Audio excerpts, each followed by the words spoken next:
And you will be doing such a valuable work. We need those kinds of spiritual counselors and intuitive readers.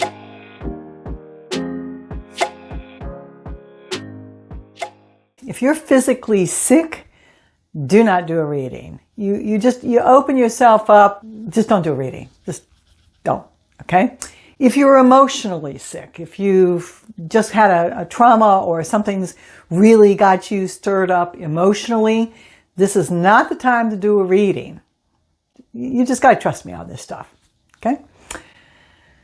It's difficult to do a reading on yourself. It can be done, but it is a little bit more challenging. It's difficult to do a reading for people or issues that are very close to you. So don't be surprised if you're not terribly accurate trying to figure out the sex of your grandchildren. Do not do a reading if your intention is to fix the client. First of all, you cannot fix the client. Whatever's going on with them, it's their business.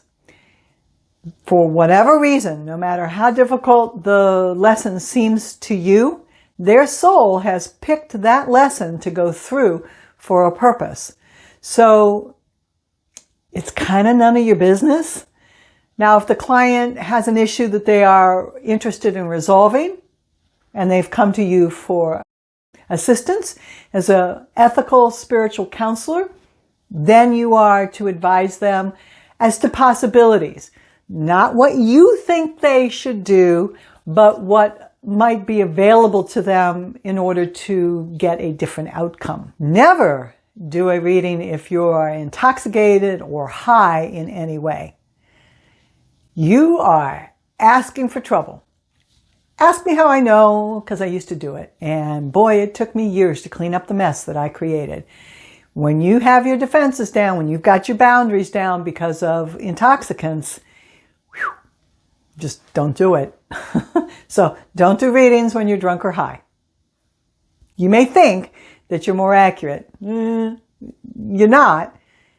And you're setting yourself up and you're putting yourself and your client in danger. So don't do it. Under no circumstance should you do a reading or participate in something that is designed to manipulate someone else. You can take that however you want it, but for an example, a love spell. When you manipulate someone else, you incur the karma, and it isn't good. So do not manipulate anyone else's will. This earth is a free will zone, and when you manipulate that, there is a big cost to you. Just trust me, do not manipulate things. Don't manipulate people. Don't manipulate nature.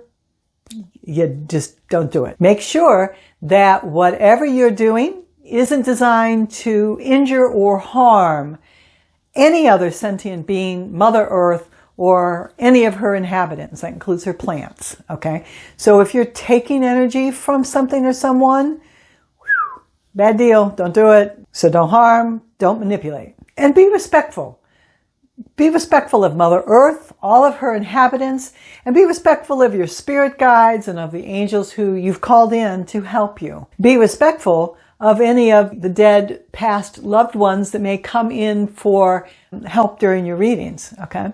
You need to elevate yourself to a higher level. And when you do that, you will be tremendously accurate, very successful, and you will be doing such a valuable work. We need those kinds of spiritual counselors and intuitive readers. So just as my mom used to say, keep your nose clean.